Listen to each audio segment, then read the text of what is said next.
Hey, it's Phil. Before you're going to check out my Rants About Humanity episode, I also want to invite you to consider following me and subscribing on my podcast channels and my Rumble video player channel down below. You can find it in the description. With the increasing censorship and limitations of freedom of YouTube, I don't know how long I will be able to have my thought-provoking conversations on YouTube. So if you want to support me in my mission of freedom of speech, open debate, be sure to also check me out and follow me on those platforms, and enjoy this week's episode. Welcome everyone to the Rants About Humanity podcast. Today I have 𝗦𝗂𝗕𝗏 as a guest. Molly has been in the online media and marketing space for 2 decades and recently started to focus on technology and cryptocurrencies, and also someone who speaks her truth, which I value a lot.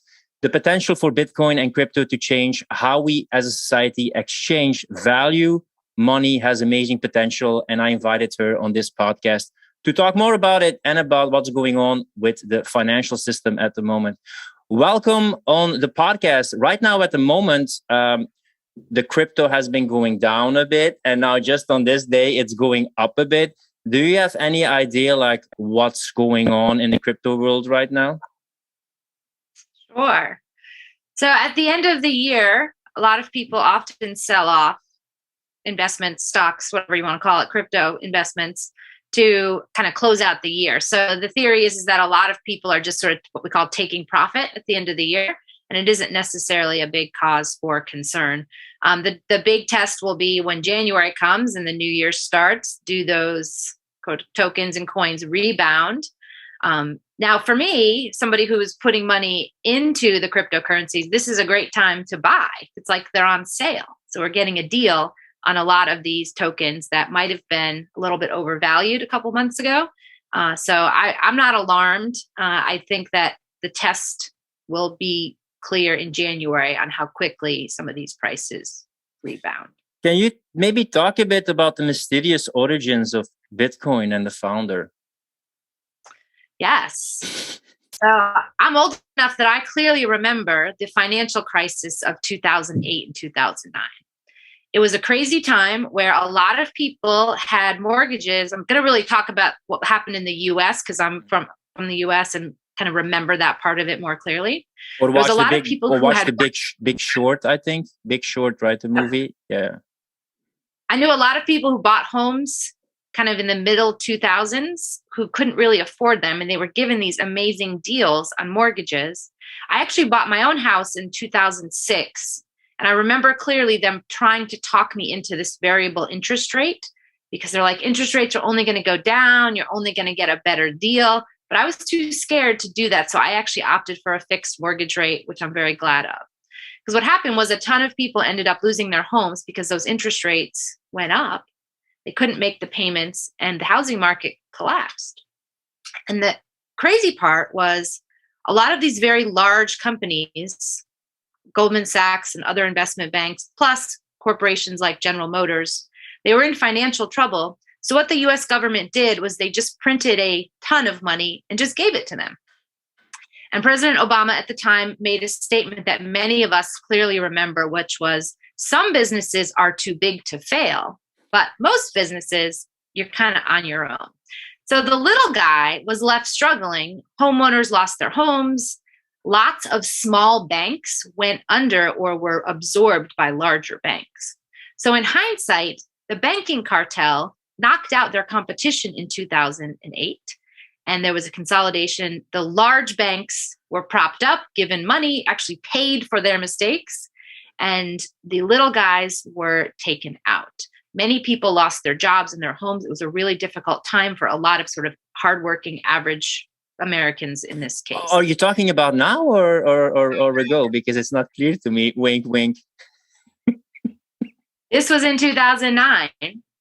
And this was when Bitcoin was born.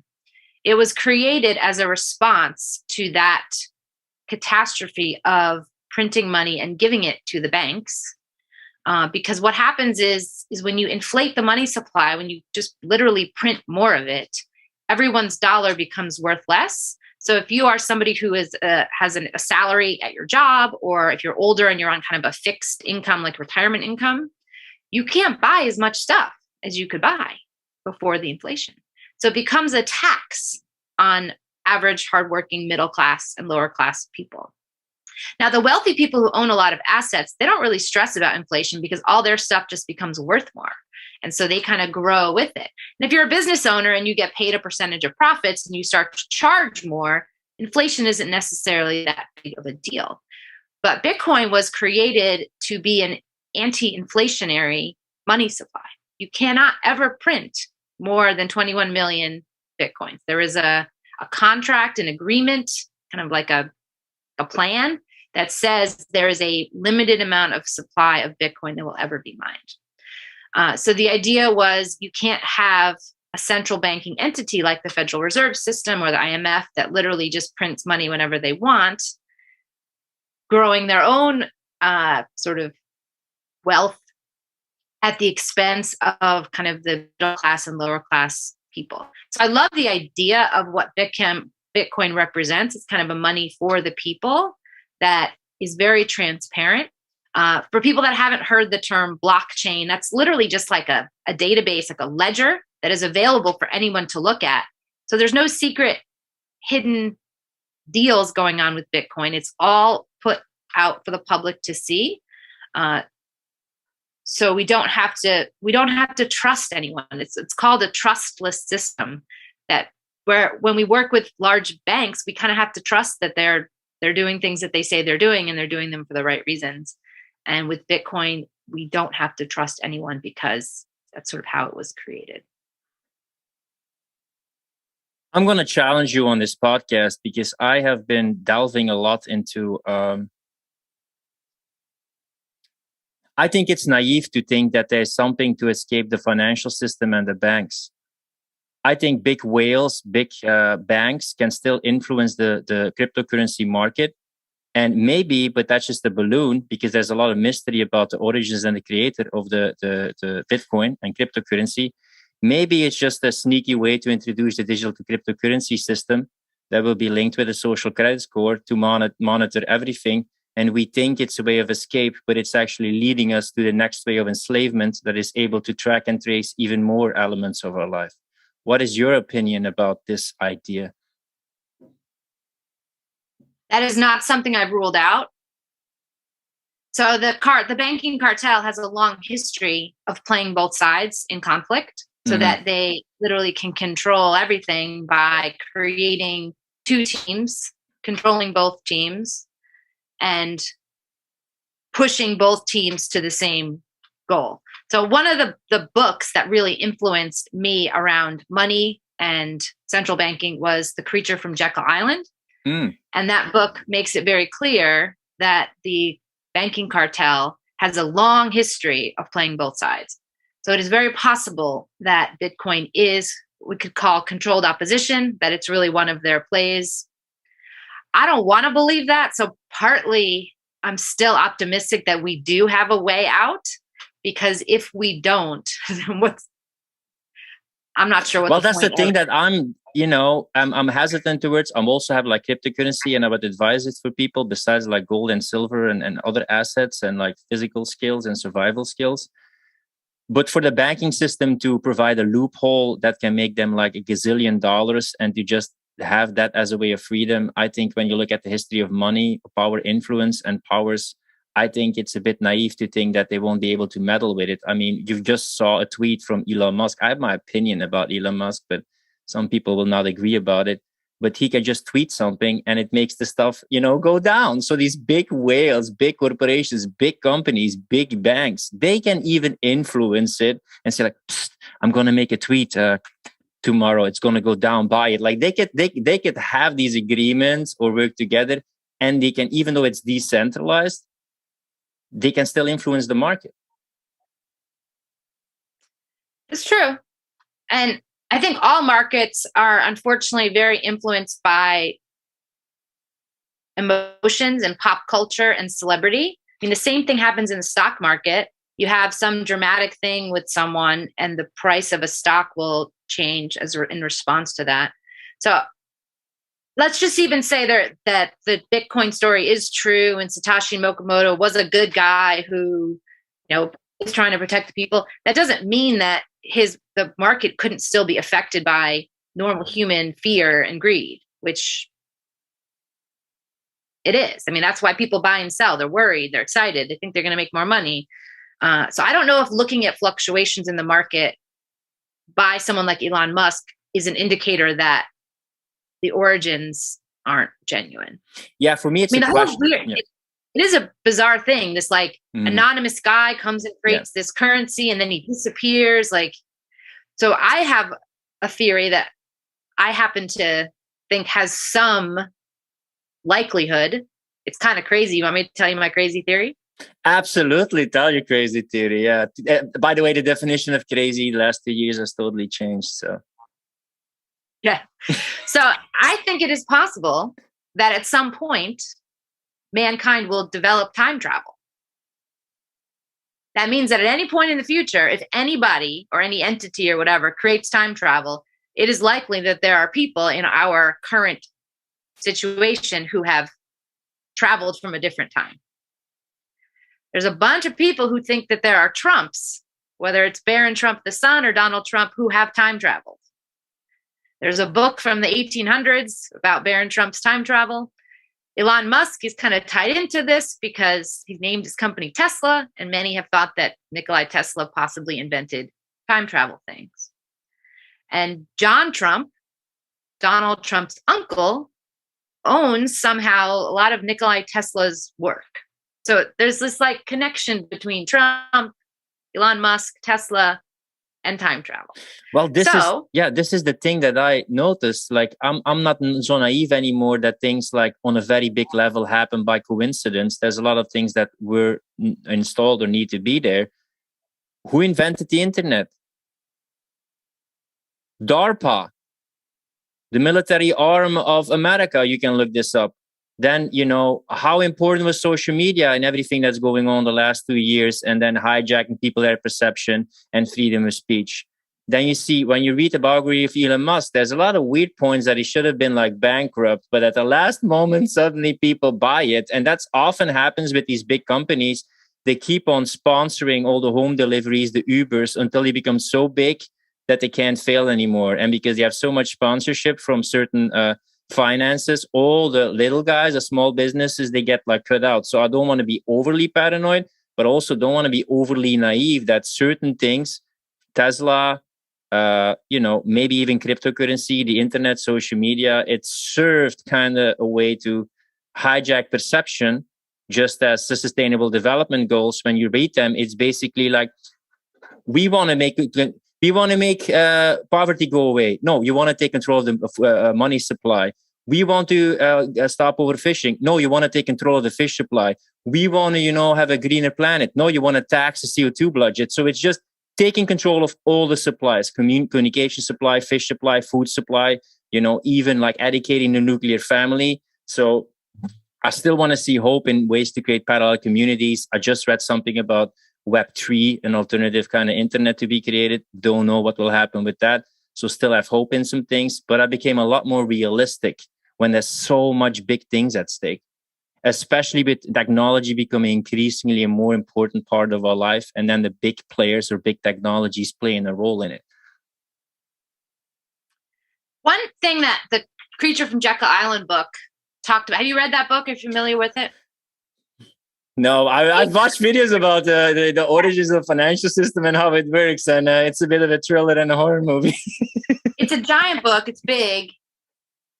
It's the origin of the Federal Reserve System in the US and goes into the whole history of central banking and how central banking is really just an evil entity for the people like us. And unless you are part of this banking cartel, like central banking is not designed to make you succeed. And they talk a bit about how Hollywood and entertainment are used to intentionally plant ideas for us so that when they happen, they don't seem so crazy. Like it's sort of like a predictive programming, they call it. And it's interesting, back to this sort of time travel, Satoshi Nakamoto thing. We've been given a bunch of movies that outlay this idea, like the Terminator movies. Have you seen the Terminator movies? I mean, I watched all of this utopian classic movies again, you know, from Blade Runner to Matrix to Terminator to the one where you have the guy in the glasses that he turns it on and then he sees like the real messages like obey, you know that movie? I don't know if I know what you mean for that movie. That's like, you know, the guy suddenly finds glasses and then he sees the nature of reality. So he starts looking at the TV and then he sees like obey, you know, consume, and he really sees the underlying messages when he put on the glasses. I think it's by John Carpenter. Okay, I'm going to look that up. I also like to watch every single dystopian or pandemic or zombie movie, actually. So the character from the Terminator movies is this guy named John Connor, right? And he is sort of the leader of this resistance, and there's a whole bunch of movies about him. And he lives in the future and sends people, Terminators, back in time to help change the future.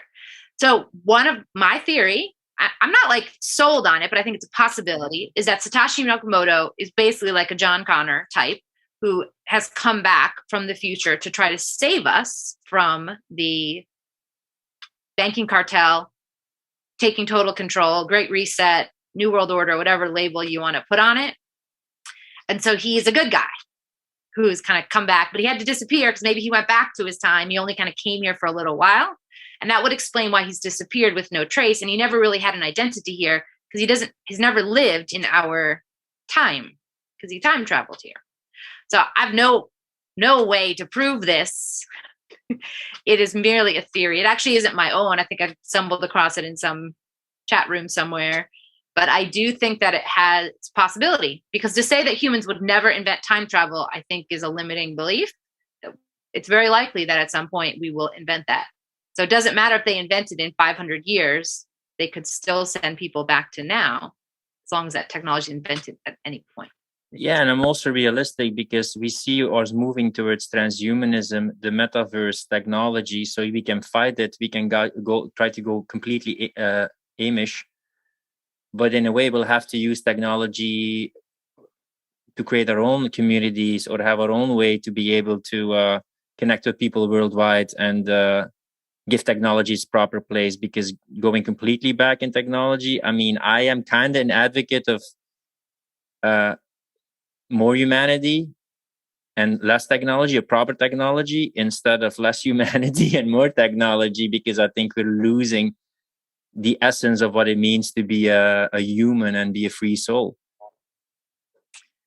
So I have mixed feelings about technology. I think some things are just incredible. Like the fact that we are thousands of miles in different continents and talking to each other in real time is amazing. The ability to have human-to-human conversations around the world, like, I don't even know how this works. Like, my words go through this a series of cords through a satellite, and they're beamed to you instantly. Like, that's freaking cool that we have developed as humans the ability to do that kind of stuff. So I would hate for those cool things to go away, because I think they've allowed people to travel and see and connect with people that it just would be impractical for me to like. Are you in Belgium? Is that where I saw you are? I moved to Budapest, but I totally get what you mean. For me, to just hop over to Hungary to meet with you for an hour, like, we wouldn't be able to do that.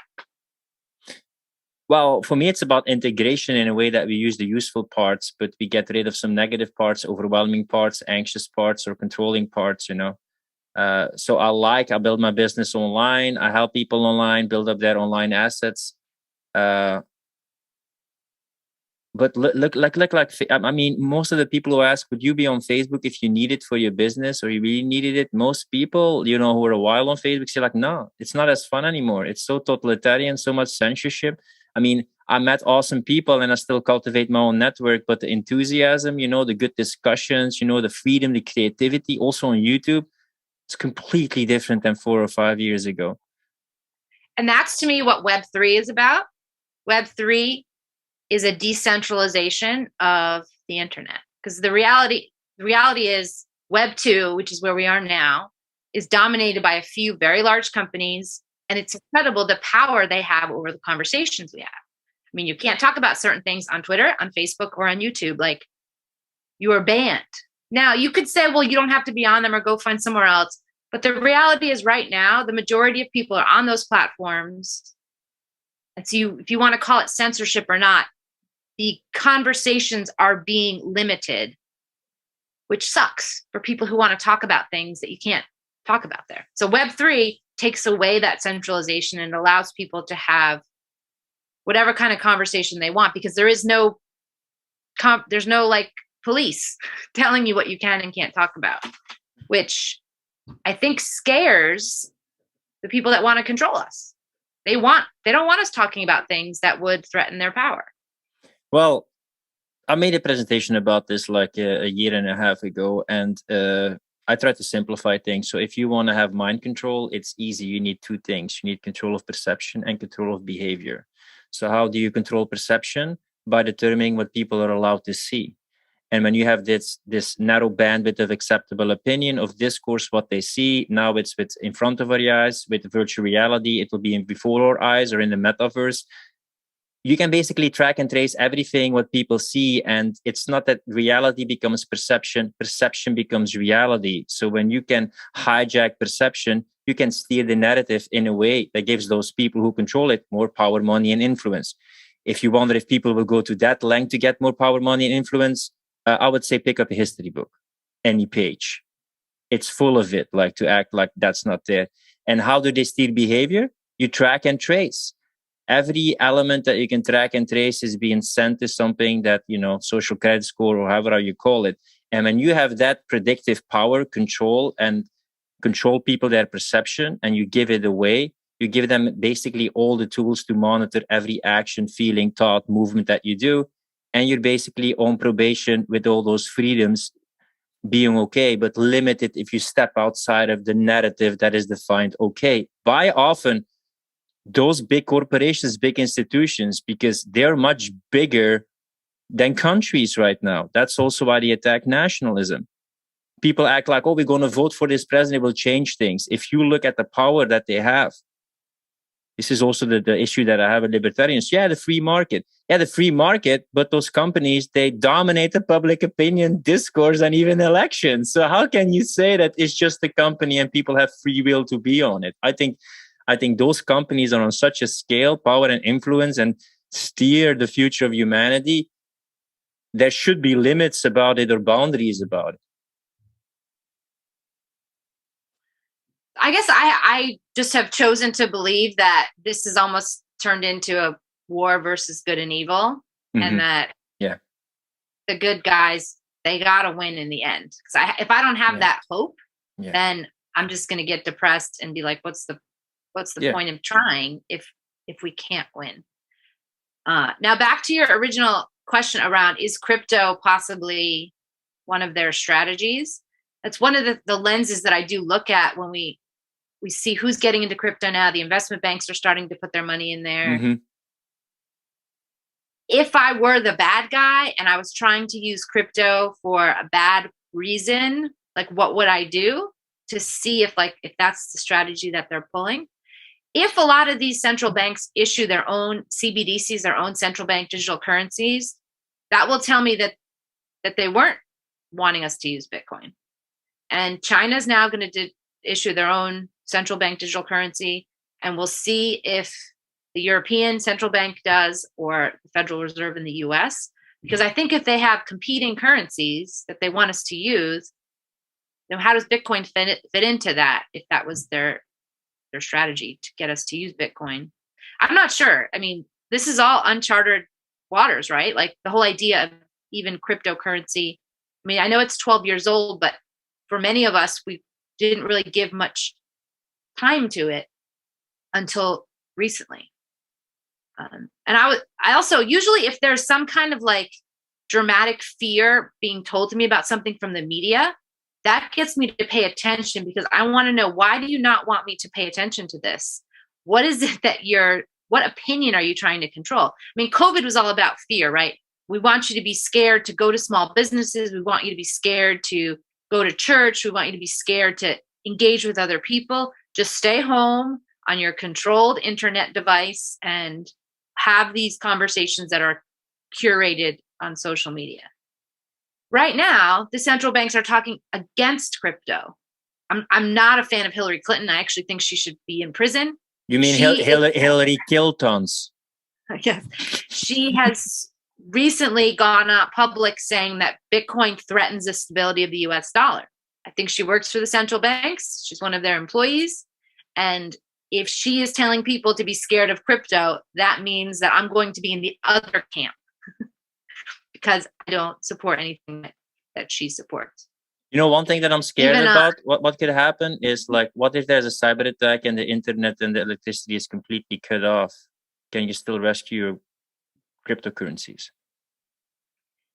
If the grid goes away, we're more screwed than Bitcoin is the least of my problems if we no longer have electricity system. I mean, I don't have a ton of US dollar cash in my house. It's all in banks and investments. So forget about crypto. Like, I can't access any of my regular money. Crypto's the last thing I'm going to be stressing about. We can't buy things at stores. The supply chain, like, how are we going to get food if there's no more grid?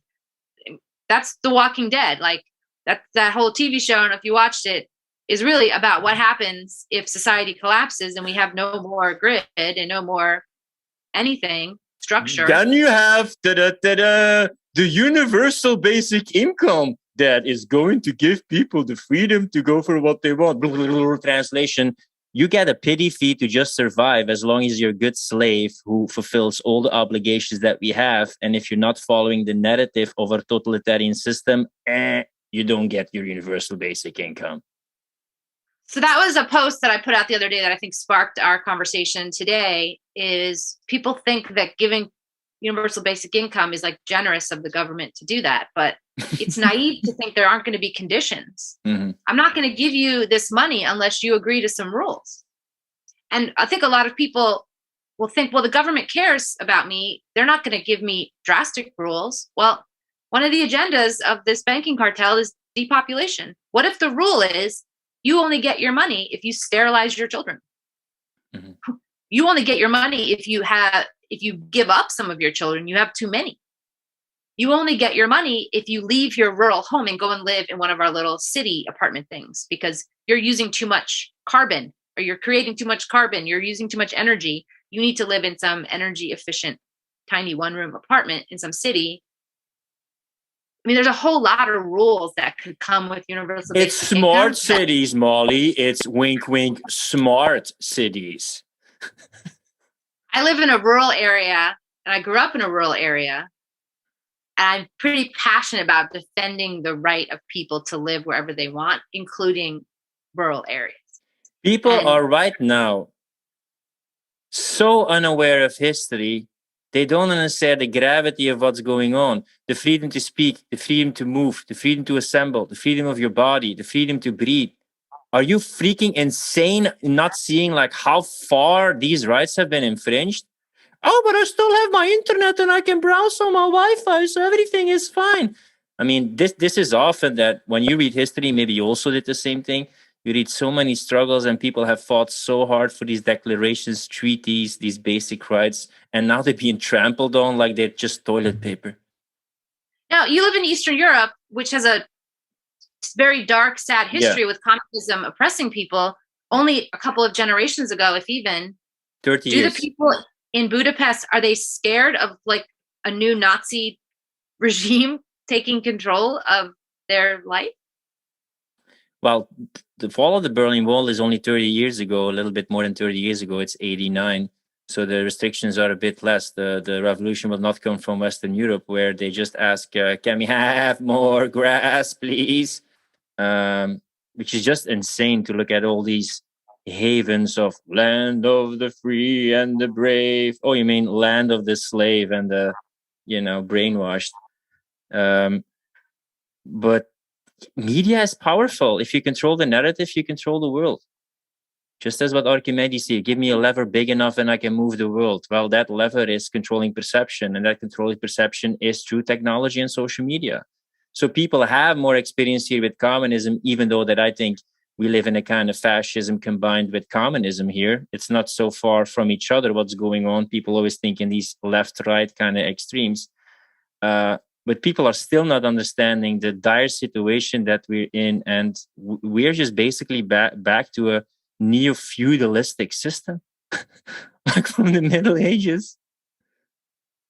And that's actually what happened after the fall of Rome, which is something I've just recently kind of looked into. Is Rome had this glorious time where it was successful, prosperous, whatever adjective you want to use. Things were good, and bad things happened eventually that led to the fall of Rome. And my recent thing I was looking into is, well, what happened after Rome fell and they went back into a feudalistic type societal structure where you had, you know, the lord of the manor, and he had all these serfs, slaves, whatever you want to call them, who kind of reported into him, and he gave them a minimal amount of money to survive. Yeah. I think people lived in very tough circumstances, unless you were the king of the manor, king of the hill, whatever you want to call him. Is that your interpretation of what neo-feudalism would mean, that there's a few people who control power and everybody else kind of answers to them? Well, people mistake that we live in a capitalistic society and that it's just capitalistic. But in a way, it kind of works in a communistic way, that those on top make a lot of money and they try to present it through good ideals, equality, and we want to protect people from racism. But that's under the guise to get more and more power and more control. So the same people who are right now, you know, saying like they're capitalistic, you know, in Facebook ads, they have a very culture Marxist and communist kind of ideology. And those people, they're not doing it to virtue signal and be good, right? Just look at all these people. Just look at Biden. Just look at Boris Johnson. Just look in their eyes. Just look at Chris Whitty, and they're like dead. They're like dead people. They have like no soul. You can just look at their body. These people have no soul, no heart. You can just look at them. This is a good video I saw from someone in Belgium. Forget the numbers. Forget the statistics. Just watch. See what you feel. See what your intuition tells you. These kids playing on a playground in open air with masks on. What do you feel? What is going on inside you when you move? Like, if you really tune in with your common sense, with your brain, with your heart, with your intuition, what do you feel intuitively? You will feel something. You will notice that something is off. If it would be a pandemic, you would have stories like, oh my God, my uncle, and he died. Oh my God, do you see that guy dying there in the bushes? Or another one. This is not the Black Plague. And people are so lost either with their heart, with their values, with their tradition, with their culture.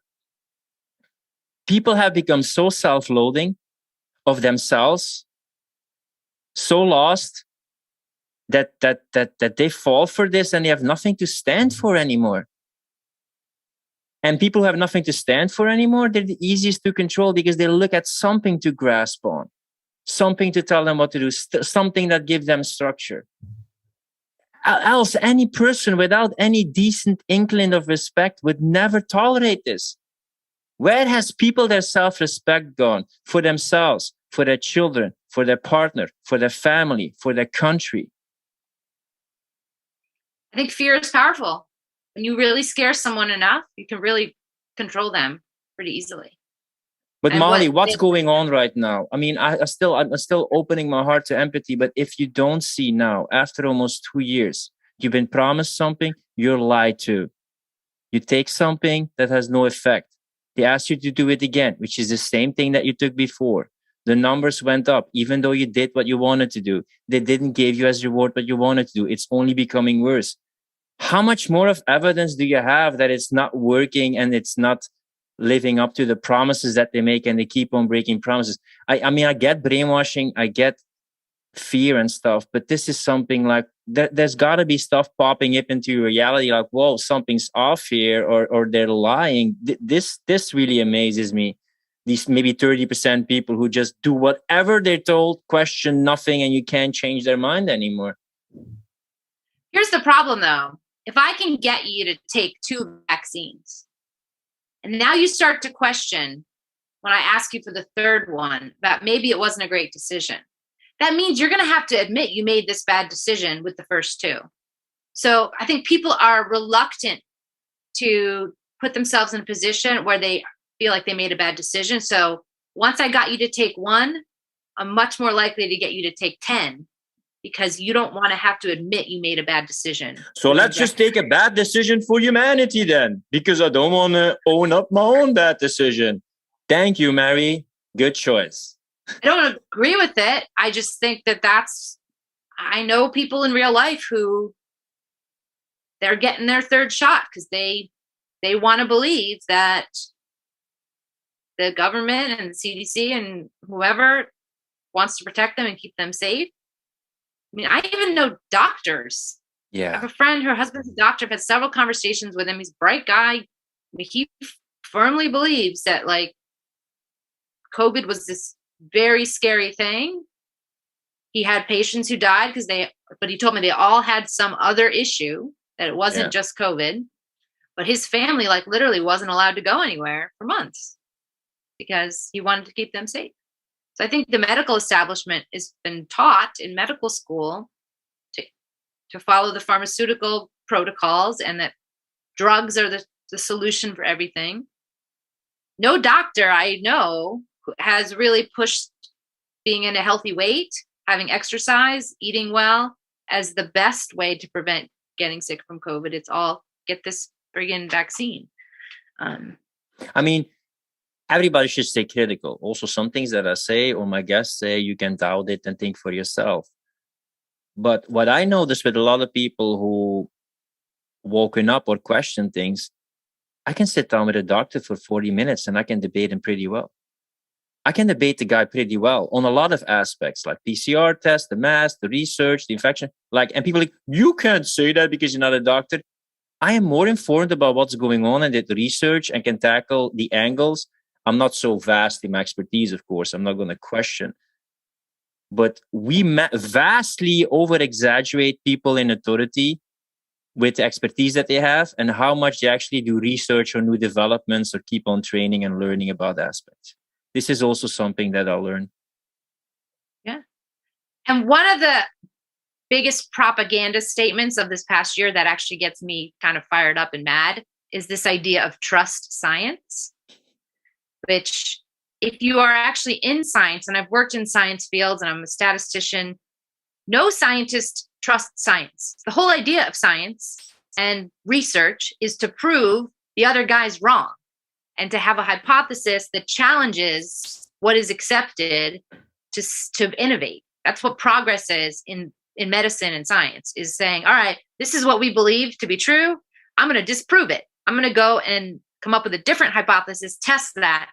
And if my data supports my new hypothesis, we throw out the old one and replace it with a new one. No scientist trusts science. Like, that's the whole idea. So when you have these politicians and celebrities wearing t-shirts saying trust science, what they're just telling us is don't you ask questions, because if you ask questions, you'll start to see the holes in this story that we put together for you. And it's just better for us if you don't question our authority. For everybody, my audience, they kind of know my perspective, and if they follow me, like else they would be annoyed and just stop following me.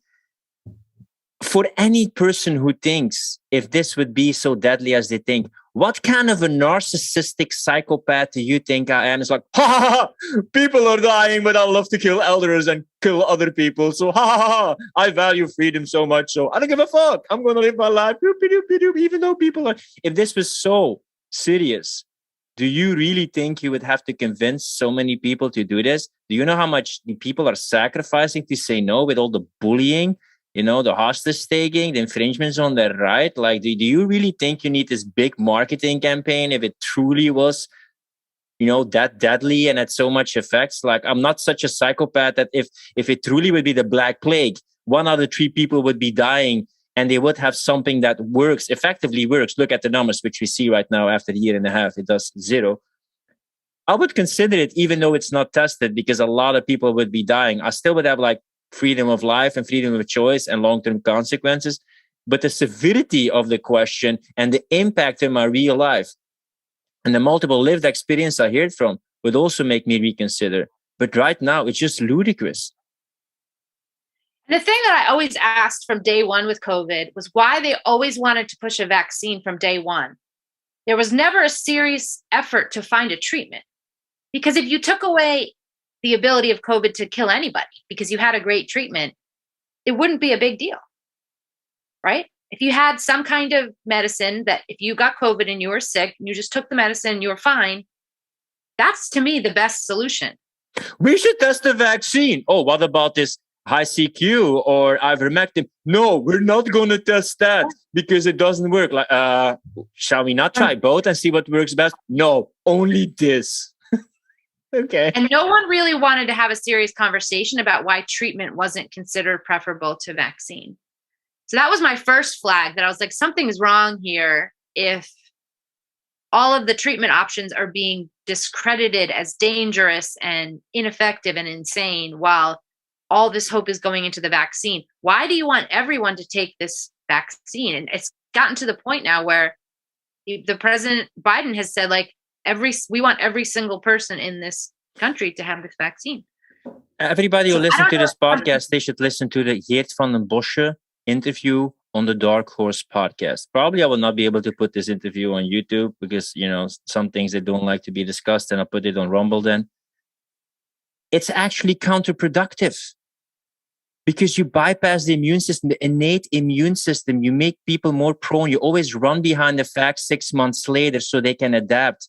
So when you train in barracks, your army, you know, they can become strong. Now you're training in symbiosis with new variants who become stronger and they adapt. So you're always running behind the facts. You skipped your in-the-moment immune system and response. So you actually make the population weaker. You make the spread more heavily. And you create more variants that will devastate more. So it's actually completely not also non-effective, counterproductive, and actually contributing to it.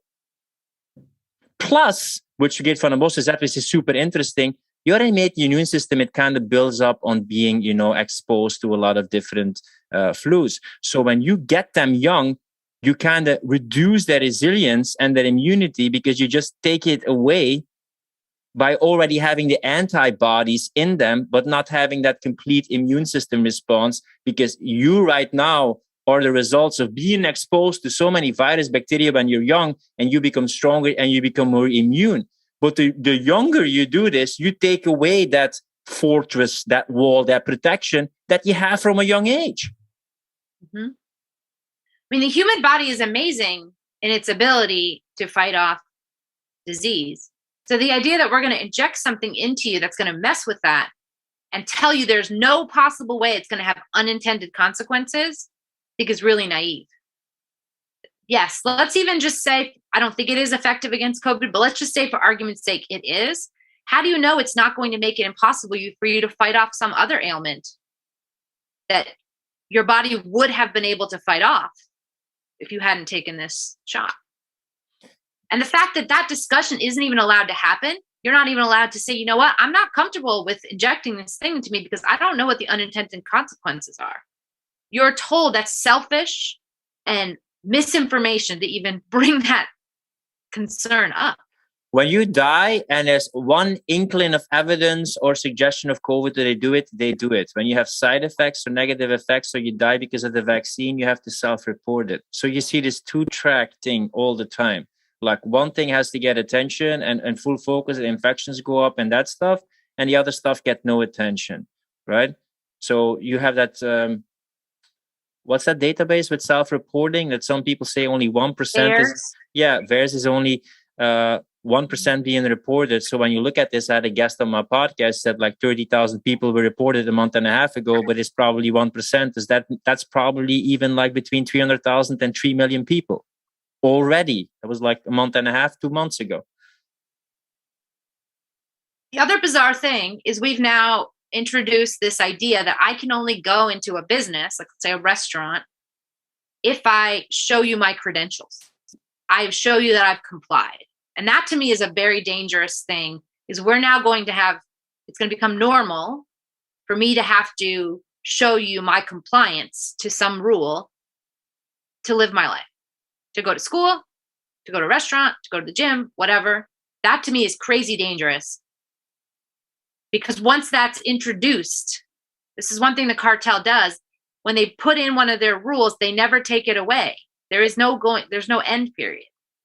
One of the consequences of 9/11 was we have to go through this crazy security screening to get onto an airplane. That hasn't gone away. One weird guy had this Gatorade bottle with a bomb in it. So now no one can bring a liquid through security ever again. Like, they don't give us back these freedoms that they take away for our protection. This is such a great point that you make, and I explained it to a girl only 2 years ago what's going to happen, but she didn't understand it. I said, like, listen, this is a Trojan horse to track and trace your entire behavior, and that everything is monitored, and you're basically on probation. First, it will be maybe on a paper. Then it will be on your phone. You have to carry this distraction device, tracking device all the time. Then it maybe will be a microchip or virtual reality. And then it will be, in front of your eyes, the metaverse, everything is tracked and traced. And why is this battle so important? To get it installed is the most important thing. Because what do you hear from people? Maybe you will hear it. When I say we're being tracked and traced, we should stop this. What do people say? Oh, they already do this.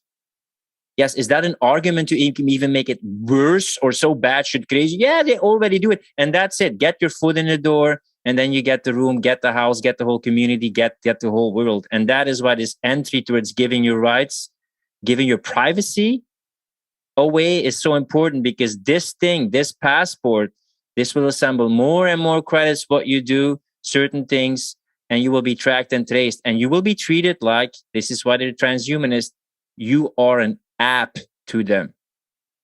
You're not a human, you're an app, and you have to be updated to be functional. What has a barcode? A product in a supermarket. And this is why this technology and this passport is so important, because then they can introduce managing everything that you do. And when technology is taking it over instead of policemen, in the past, you could riot, and there's only so much policemen.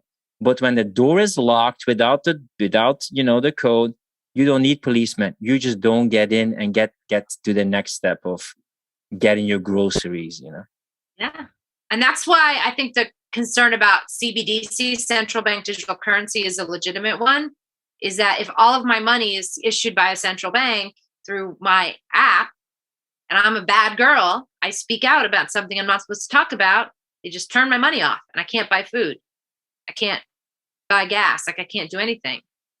I would not want any money supply where someone could turn it off. This is why I do have some hope for Bitcoin, is that there is no one person who could take away my Bitcoin. This is, yeah. There is an essential entity. This is also the thing that they can just shut you down when you want to, like if you have your CO2 budget, you eat too much meat, you travel too much, you have to pay like a huge tax or extra money, or else like you can't travel anymore because you reach your limit. When you have electric cars, maybe you log in, you pay cashless because cash can spread the virus. And then you have your limit, and it tracks how much you travel. And if you reach your limit, like, whoa, you have to pay a lot of taxes because you're too polluting. And this sounds like a conspiracy theory. If I would bet my money on this, I'm 100%. I'm 100% is going to be there. A meat tax, CO2 budget, and these kind of things. They've been pushing this narrative, the CO2, the climate change agenda.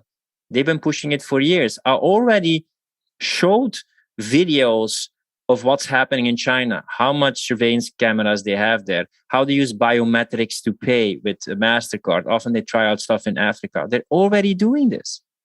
These police dogs in Australia, seeing how close people are and tracking it, and then, like following them. I don't want to be too dystopian, but I do want to say like movements that are happening right now, which sounds super crazy when I talked about it 5 years ago, but that rings a bit of Terminator 2 bells, Yeah, I agree.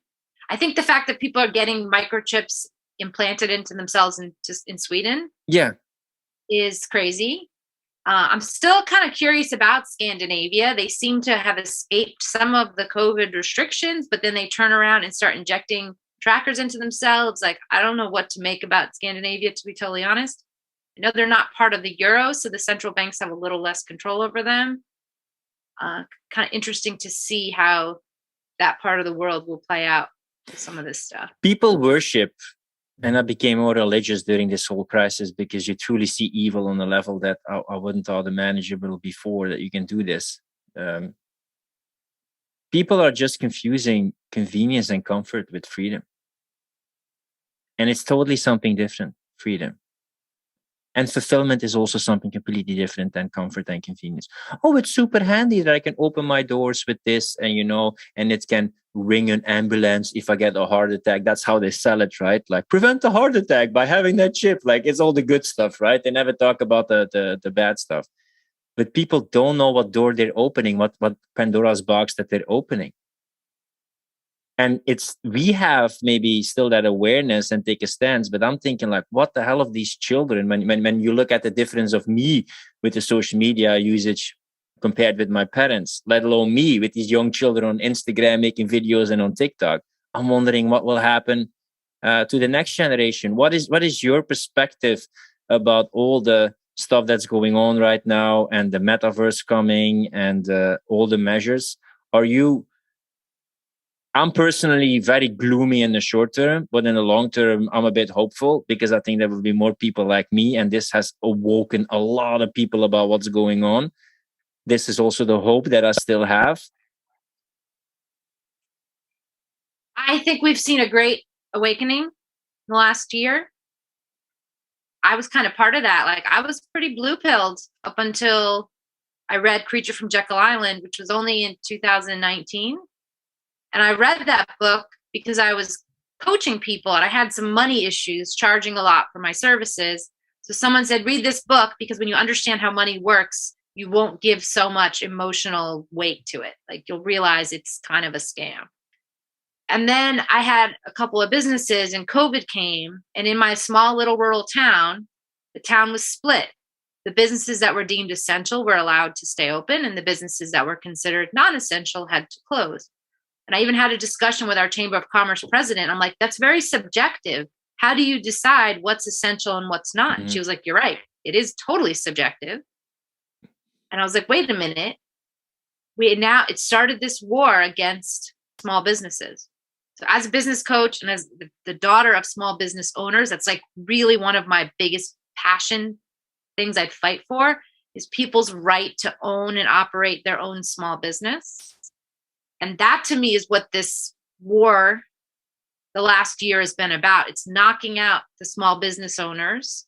They can't compete if the government makes it illegal for them to operate. And so I do love capitalism in its purest form. What I don't love is when corporations get government on their side to put in rules that give them an advantage. Pure capitalism, when it's allowed to exist with a free market where supply and demand and the consumers have power, I think can be a beautiful thing. You see this in small communities. Like, if you had a little tiny off-grid town where the farmer traded with the clothes maker who traded with the baker or whatever, that to me is pure capitalism, where we trade and exchange without corporations giving favoritism to certain things. Corporatism, I think, is what a lot of people mistake with capitalism, where you have these giant corporations getting subsidies from the government and they're getting preferential treatment and tax loopholes that allow them to not have to pay taxes while the rest of us have to pay everything. It's just such a big entity that to take down these sort of central banks who control the government, control the media, control policy, that's a big undertaking. But there's more of us than there are of them. So the Great Awakening, if we continue to have people wake up, I got to believe that the good guys are going to win in the end. Otherwise, I have no hope.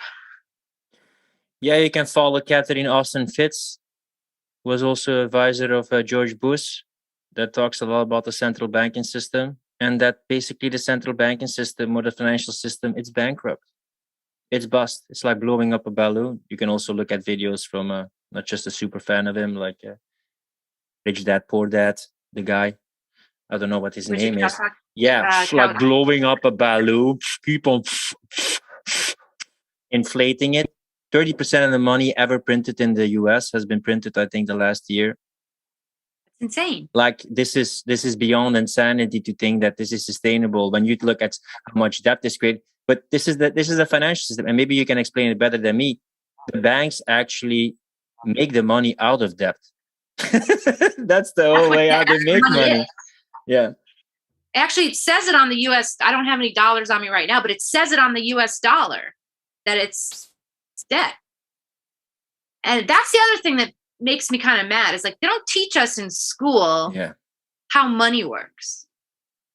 Also, you have fractional reserve. So basically, they make the most money out of lending money to you, because you can lend me $100 and you only have to keep, like, I don't know if it's like 1% or 3%, $3 in cash, and you can speculate with $97. So I'm lending money from you is making you the most money and giving you a lot of money to play with that I could never do. The Creature from Jekyll Island covers this. It used to be 10%. I had to have $10 in reserves to loan out 100. But during COVID, I don't know if anybody knows that. Like I saw this one random article just kind of came across my desk that they removed it. And now in the US, they have zero. You don't have to have any reserves to issue a bond to take out the loan against the bond. So they literally, that's why in the last year, they blew it up, because there is no fraction in the fractional reserve. They can print infinite amounts. That's why it's going to have to collapse. There's just no way they can keep going at that rate. The dollar will become worthless. But then that's partly, is that the goal? To dethrone the US They dollar? probably want to, like, this is a lot of hypotheses, and they're never going to make it a fixed stations, but they want it, you know, they did, was it Bretton Woods? No. Like that they abolished the gold standard, and now the dollar is the coin, but they want to replace it by a world currency. We are ready for a world government, Kissinger said, and all these other gremlins already said like before. So maybe they say like, yeah, because there's a lot of world problems, maybe we need a world government for world issues with a world currency. Yeah, and I don't know yet what that one world currency will be, whether it will be a currency that exists already or whether they will create a new central bank one. I mean, that's the thing too, is there's many central banks. There isn't just one. Now, whether there's one entity that controls all of those central banks, these sort of rich banking families, I'm not exactly sure. Removing the US dollar from the gold standard was a big deal, because now they can literally print as much money as they want. I don't know if, now some people had these cool theories. I don't know if you've heard of 𝗬𝗏 and 𝗤𝗏. They were kind of big financial conspiracy theories last year, where the idea, nothing came of it that I see. The idea was that Trump was recruited to be president to put the US back on the gold standard through these 𝗬𝗏 and 𝗤𝗏 ideas. People got a lot of hope and excitement. Nothing seems to have happened from that. Because unfortunately, anybody who relies on the value of the US dollar for their like savings, it will potentially become worthless. And that's why a lot of people like myself have hope in Bitcoin, is you can't just do what they're doing with the US dollar. You can't just print more of it to pay for stuff. Let's talk a bit about the metaverse. It's clearly going to be like, you know, I have two sides, right? Like, social media is already making people in general, if they don't use it constructively, which is most of them, even I use it too much, anxious, depressed, lonely than ever. You see researches about people who have way less friends than before, and they have so much connections online. On the other hand, we're both not dummies, and we know that direction is going in the metaverse, with people living more their life online, replacing human connection by digital connection. So you also want to play on the market trends that are going to be there and going to make you the most money for hopefully people like us with integrity who want to make an impact and have good values, right? I think it's unescapable. This is why I also think that I kind of agree with Alex Becker. I believe in Bitcoin, but I believe, I mean, you can challenge me when it comes down to this. You know a lot more than this. I think you want to invest in gaming coins like Polygon and Avalanche and Polkadot and these kind of coins, because I think these coins, these currency coins to pay in the metaverse or a link to the metaverse, I think they will, it's all a question mark, but I think they will blow up with the direction as we see things are going. Even more, maybe as a security, Bitcoin, maybe as a stable, but I think it is like blowing up and still like having massive potential the coming time and years. I think these gaming coins have a lot of the right ones, right? Potential. What's your opinion about it? So the strategy that I use for crypto investing is I invest in altcoins, gaming coins, whatever, to get returns, and then I use that to buy Bitcoin. So I do think that you can make a lot more profit, money, whatever you want to call it, in some of those things like gaming coins, and then you move that over to a currency that has long-term value, like Bitcoin.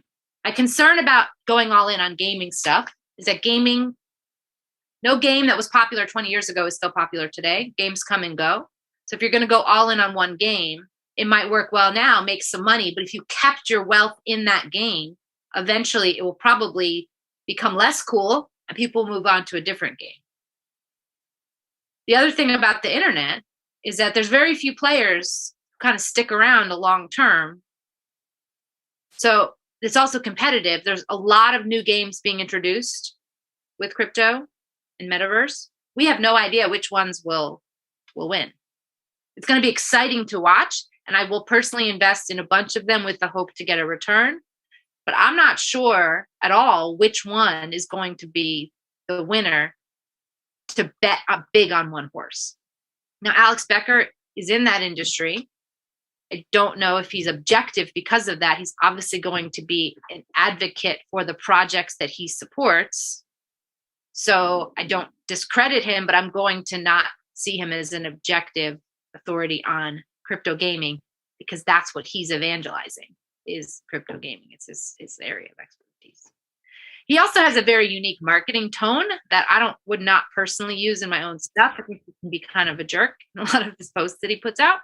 It's his choice. He can do whatever he wants. I don't know if he's really helping educate people about the potential of these projects when he tells them that they're all idiots if they haven't done what he's done. Yeah, it's a bit this blunt personality, and there's a lot of opportunists about it. A lot of these young crypto guys have that same tone of like, I've been in crypto for like a year. I know everything. Yeah, this is something that annoys the crap out of me. And I would never call me a crypto expert because I stepped way too late in it. And even though my friends were like super early in it, but this kind of like, I mean, I get the enthusiasm, but it's super hype, super enthusiasm, always be enthusiastic, always like it's going amazing and going amazing. But sometimes it's not going amazing, which is fine, and then it will recover.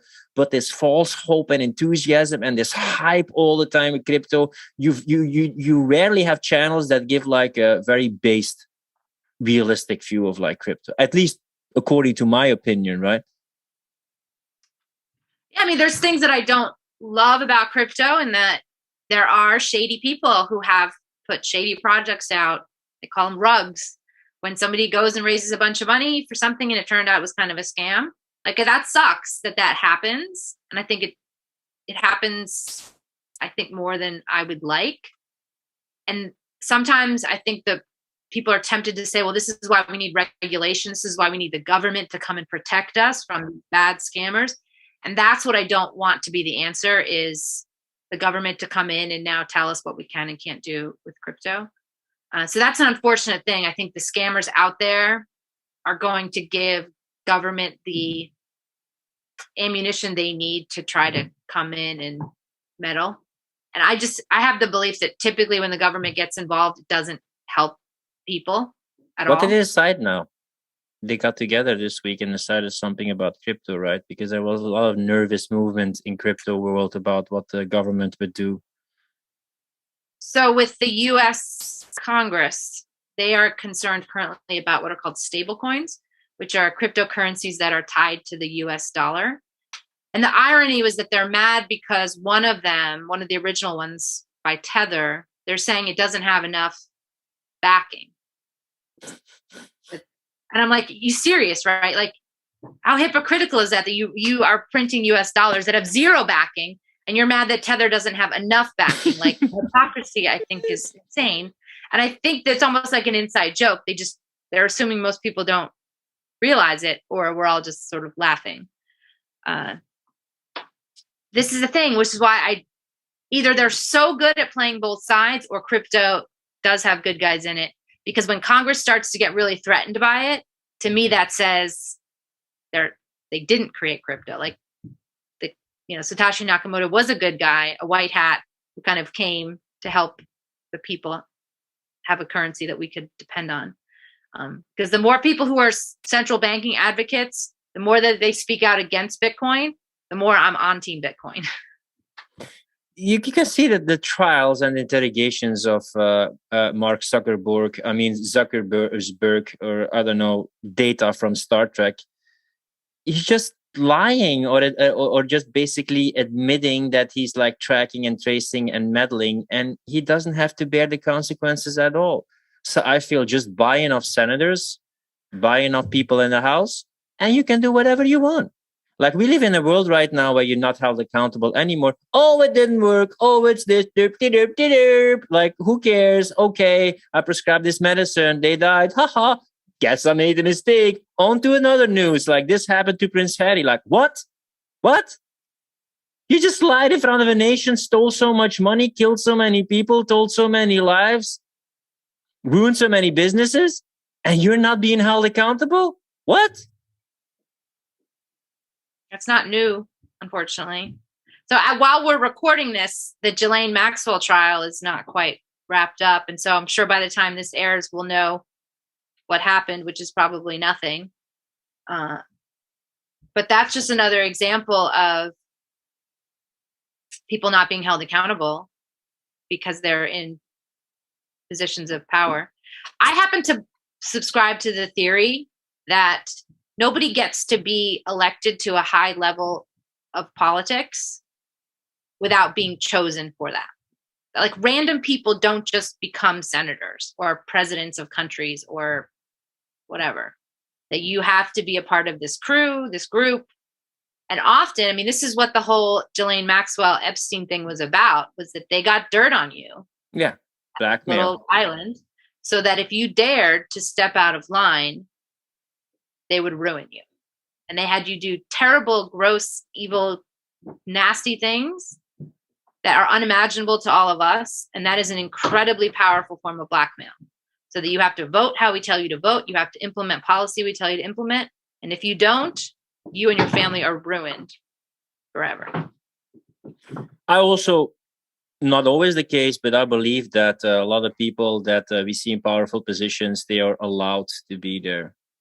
If you look at a lot of histories of people, there are some exceptions, but if you look at the top CEOs of companies, I mean, I think the CEO of Reuters is also in the board of directors, so has a big stake in Pfizer. You have ex-ministers, and then they go work for, the oil lobby or climate change lobby. Like, you just follow the money and follow their career, follow their path, follow their connections, and you just connect the dots.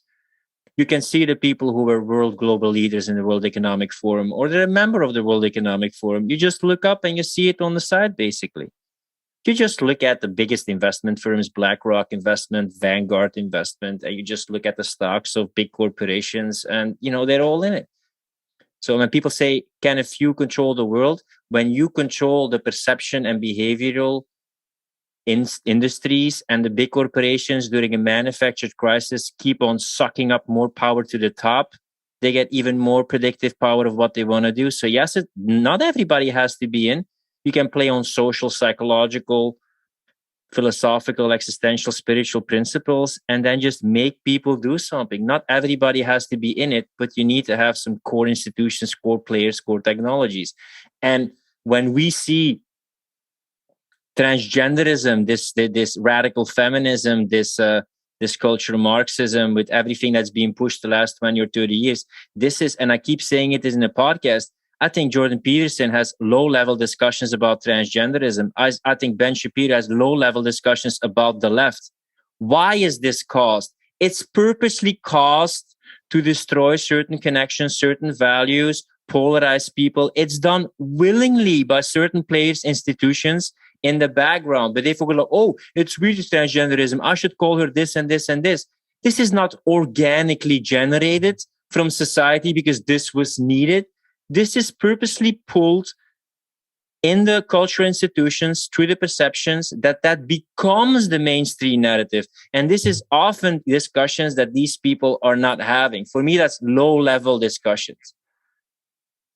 And this is where that point you just brought up about the transhumanism and war on gender, if we want to call it that, this is where I get validation that this is a good and evil thing. So I don't come from a religious family. I'm certainly no Bible scholar by any means. But if you look at what values are promoted in the Bible, the current median, the current narrative, whatever, it challenges all of those. The traditional family where you had a husband and a wife and kids, like, that's being demonized. That you should be having children out of wedlock and having abortions and change your gender. And even the pedophilia stuff, which is not allowed in the Bible. Like, a lot of these globalists are pushing anti-biblical narratives, which it sounds crazy saying it out loud, but it's almost like the devil versus God, Satan versus God, whatever, which gives to me like a high level view. Like, a lot of these things start to make sense when you look at them in the context of a good versus evil lens, which seems crazy saying that out loud. I don't think it's crazy at all to look at this, because you have to have a certain what is evil? Evil is putting yourself above God. And what is putting yourself above God? However you determine God, that's determining about life and death. That is determining that's becoming eternal. That is defining morals. What are they doing right now? They're trying to define morals, what you can say, do, act, how you can move, what you can feel, and they want to live forever. And they want to become all-powerful. And in this Faustian deal, they lose their humanity and lose their soul. You can see it in the face, literally. Just physiologically, you can see it. Look at Bill Gates. Look at all these people. Look at Fauci. Look at all these people. Just look at them and see if you see a human who cares with empathy. You don't even have to think about all the numbers and statistics. Just look at them. They have to trade a part of humanity to so-called supersede humanity, but they lose everything that makes life meaningful.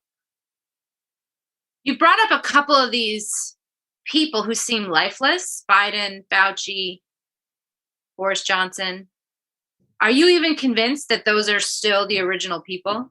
I don't listen. At this point, when they would pull off the scalp of their skull and I would see just all like bites and on and off switches, I wouldn't be surprised for a second the way how these people are acting.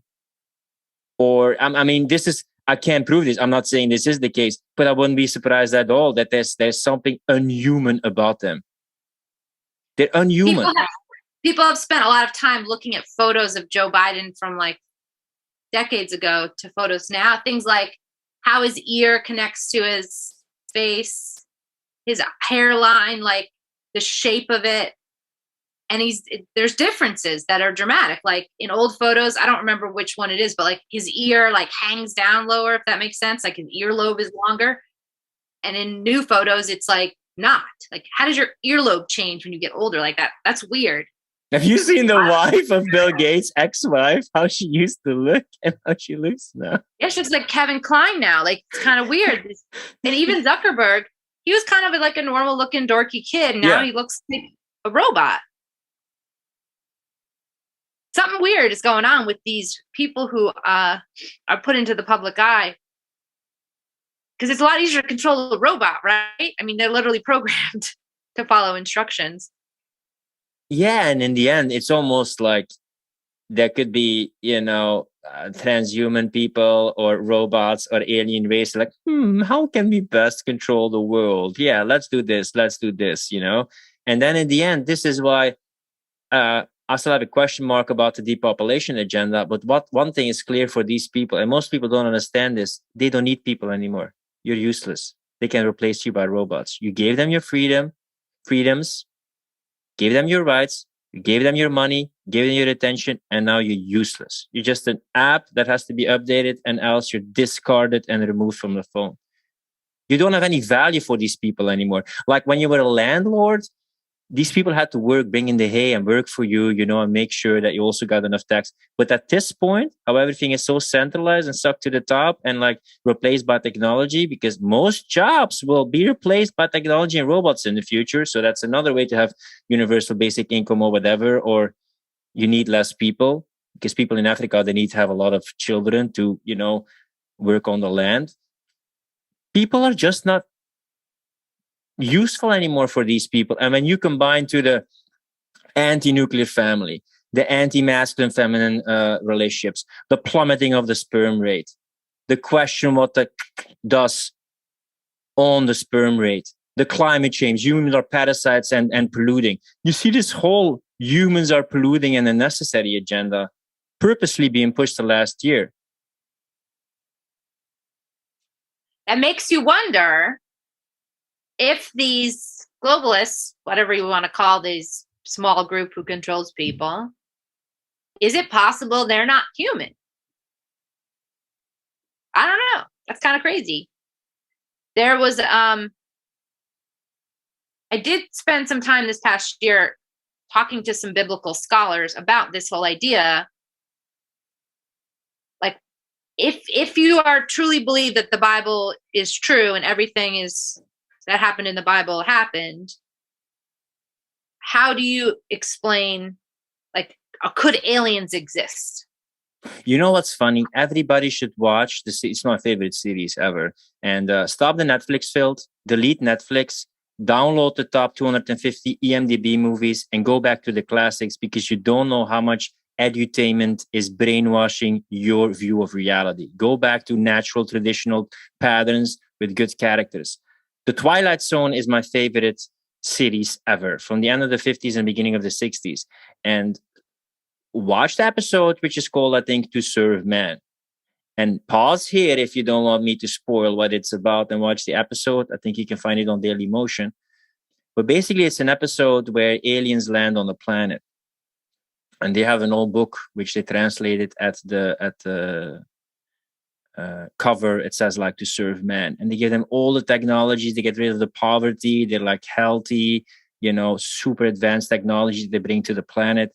And they keep on, like, you know, some people love it so much that they want to go to their home planet.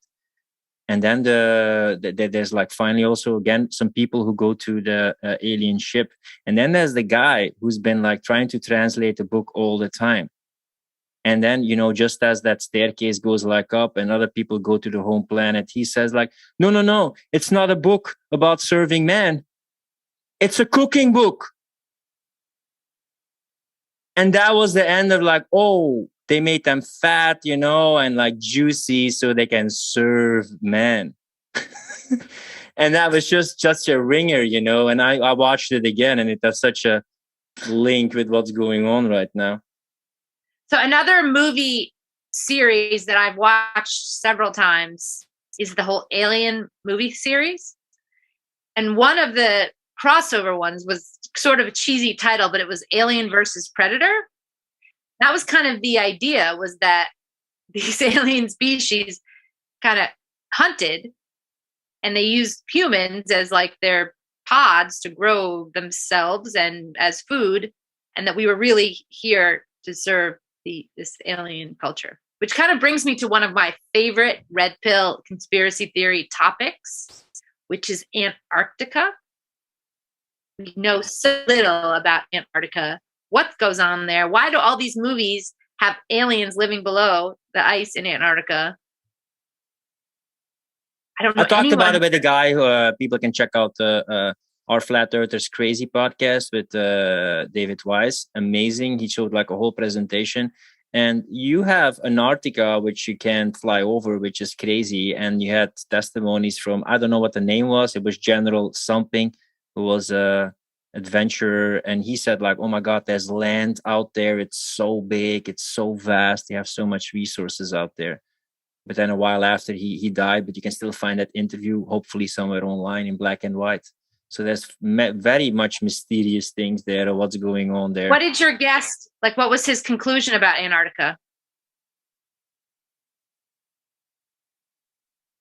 I don't know exactly, like a secret base, a lot of resources that are out there and that are just like being kept for people who have the knowledge. He also, which I like about some flat earthers, they can describe the known world, but then it's like the limits of what they know that it is, and that doesn't make any sense at all. But very good episode to watch, like one of the most informed guests ever. But then again, the moon landing and all the stuff that we are told, like, oh my God, this thing in the beginning, you like have a shock. It's like, what the hell? Your eyes goes open. And then as a kind of calm to question things, like, oh, cool, the world is not as I thought it was. But that's also interesting. So the world is not as I thought I was. So maybe I can create more by thinking what I want to create or how I want the world to be. Or maybe I'm more powerful than I think I am, you know? So I went in this whole journey from the beginning of the podcast was a bit dystopian. I get it. But I went from anger to grief. And now we're like, I'm trying to find ways and also see the beauty in it. Still expect a lot of conflict in it, but sometimes I'll laugh with some stuff because it's so ludicrous. It's so ludicrous. I think at this point it's like so ridiculous. Like, you know, I just shrug sometimes and move on because I'm tired of giving my attention and my money away because evil tries off sucking attention. That has been a bit my stages of going through this whole period. For me, some of these theories, like flat earth theory, just as an example, I mean, they challenge everything that I've believed my whole life. Like, I never questioned that the earth was a sphere that flew around in space. The idea that that wasn't true is really difficult to even entertain. But there are some questions about nobody that I know in real life has ever been to space who's looked back on the earth and said, this is what it looks like. So there's a lot of trust here. We have to trust that what we've been told about the earth is true, because it's very difficult to validate that theory. We're not allowed to go to Antarctica. We're not allowed to fly over Antarctica. I don't know anybody who's gone to space. How come when they had the moon landing, they had this like phone, you could call Earth from the moon, and then we didn't seem to have that cell phone for like 50 years. Have you seen that moon lander, how it looks? And why haven't we been back to the moon? Yeah, exactly. Yeah. I probably wouldn't have questioned it if I hadn't seen the YouTube video of Buzz Aldrin telling this little girl that it was fake. I was like, what? So this is the thing that I also learned, and you want to stay critical, and everything that I do, this is all the main podcast mission of my podcast, to think for yourself, think critically, see different perspectives. You don't have to agree, just something you can think about, you can make up your own mind. But when you see, and you know, just because I mentioned that here doesn't mean I believe in them, but when you listen to people with near-death experiences, maybe with ghosts, other body experiences, astral travel, organ that William Reich talked about, other ancient that lived about of not living off sunlight or other holistic therapies, you see that there's always been put in the weird woo-woo direction.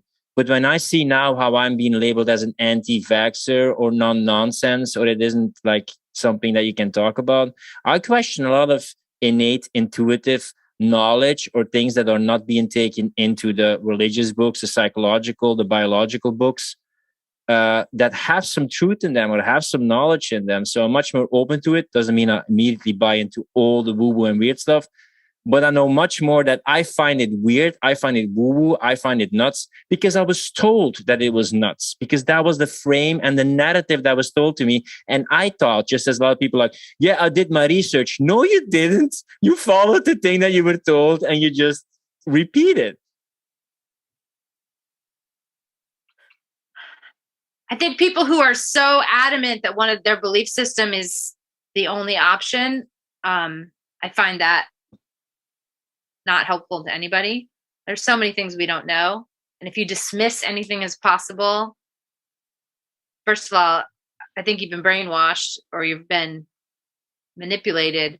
And two, you're going to miss out, because it's only by entertaining possibility that we're ever going to find out what it's really all about.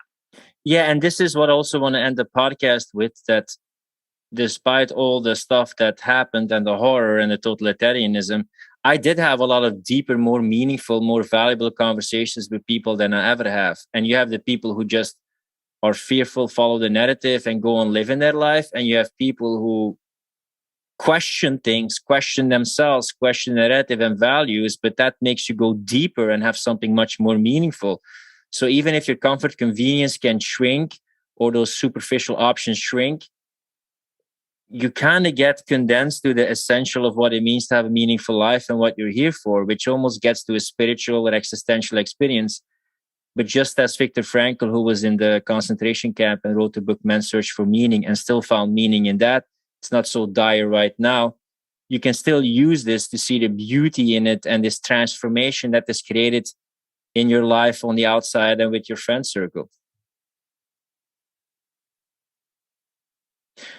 For people who want to check out more about you, your projects, and want to follow you, where can they find out more about you and your teachings? Yeah, so my business partner, Kara, and I are launching a crypto education program. It'll probably be launched by the time this airs. So we'll have a link in the show notes for you to come and watch our free class to kind of see if it makes sense and is a good option for you. So we'd love for you to connect with us through that. Probably this will be covered in your course, but for people going into 2022 and they want to secure, expand, or protect their financial assets, what is kind of a financial strategy you would suggest people to do or use? So personally, I'm diversifying. I don't want all my eggs in one basket. I think that learning about different investment options is wise. So crypto is not the only option. People like real estate. Some people like the regular stock market. Some people like crypto. I would find one that genuinely interests you so you can study it and develop some expertise and some mastery. You can make money in any of those plays, but you're not going to do well if you just really have no idea how they work or what they're all about. And that's what our crypto program is really for, is to help teach people how it works. What projects do we think are a good investment? Which ones would we stay away from? How can you make some money so you can grow your own personal wealth? It's truly, we're not going to use the word coaching program because we really want to be an education. Like, I want to teach you how to become an expert in this area so that you have control over the decisions you make. You're not relying just on me to tell you what to buy or what to sell or whatever. One last thing I'm curious about, because you sometimes post about it, and I'm wondering how you juggle, how you're going to get involved in it. When the metaverse will be there and you could be living online, having meetings in the metaverse, and then just be tracked all the time by everything you do in the metaverse, in the constructive world, how will you strike the balance between making use of this technology, but also saying like, I don't like to give so much data to governments and corporations? See, I'm still in the school I'm an advocate for Web3, which is decentralized. So the metaverse is more like a mall where there's a whole lot of different stores in it. And you can go to a store you like or not a store you like. This is where we have to challenge Facebook's metaverse. That is one option for the metaverse. I don't think it is the only option. To me, it is more like a visual version of the internet, where you can have a different type of experience, but nobody owns the internet, which is awesome about the internet. Nobody owns email. Like, you can't tell me I can't email someone else, but you do own my Facebook. Facebook owns my Facebook profile, so they could tell me I'm no longer allowed to use that. So to me, Web3 represents a metaverse where no one owns it. It just creates a new way for us to interact with people. Every individual is going to have some balance, because if you love your life in the metaverse more than you love real life, that's, I think, going to be a source of depression and unhappiness. It's kind of like the Ready Player One. I don't know if you've read that book or seen that movie, where people like their metaverse life better than real life. That is what I don't want for people, but it doesn't have to be that way. You could have a life you enjoy, and then the metaverse supplements that or creates a different level of connection. I don't have a pessimistic view that the metaverse is going to be terrible, but I think it can be probably addictive, like other things like gaming can be addictive and social media can be addictive. So we all have to decide how to have a healthy relationship with it and not let it become too much. This is why I don't want the globalists to send us all to live in our shitty little smart city cubicle things where we have no life and the metaverse is your only option. Like that to me would be unfortunate, where if we fight that, I'm staying in my rural town where we have lots of land and can be outside. And the metaverse will be a way for me to virtually visit places without having to get on a plane all the time. So I have kind of a positive outlook on the metaverse at this point, provided it can be decentralized so that no one entity tracks us, controls us. And I think it really comes down to the nuclear family and teaching our children how to have a healthy balance between edutainment and escapism and real life, and teaching them the values, how to navigate it. So I love a quote that says like, the real heroes are the great parents. So for our generations, the next generations, to pass this on, what we know creates really connections in a meaningful life, while the worlds get more and more digitized. I think it's a crucial role that we have. And as a parent, that's a tough battle. I have a 12-year-old who would rather play video games than do other things. And so I think it's easy to say, yeah, we're just going to teach them that healthy balance. As a parent, I'll tell you that it's not easy to compete with video games. They are a powerful lure for their attention. So we're doing our best and we're taking a stance, and I hope people protect their assets and make a difference online and keep on teaching meaningful things. That's what I'm here for. That's also what you're going to teach people. Thanks for being a guest on the podcast and spreading the wisdom, Molly. Philip, it was great to chat with you. If you like this podcast, don't forget to subscribe and support our mission of freedom of speech. With increasing restrictions on fundamental freedoms, we believe that now, more than ever, is the time for you to be an online coach or consultant and become independent from the system. That's why we created the Client Closer Academy. Learn how to consistently enroll clients and join a community of fellow free thinkers who value personal responsibility, speaking their truth, and making an impact. Find out more at clientcloser.com/academy. Rant over.